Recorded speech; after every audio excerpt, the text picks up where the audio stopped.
සම්මත සමාජය තුළ අපි ගොඩනගා ගන්නවානේ ඩෙන්ටිටි එකක් එහෙමත් නැත්නම් අනන්‍යතාවයක් කියලා දෙයක්.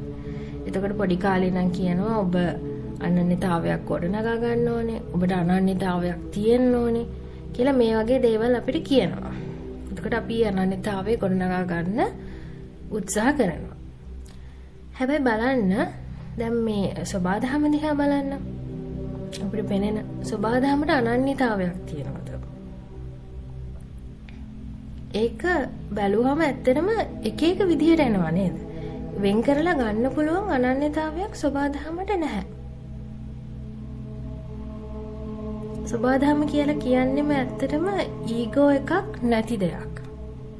ඒකට මාන්නයක් වෙන් කරලා ගන්න පුළුවන් ස්වභාවයක් සබාධම තුල නැහැ.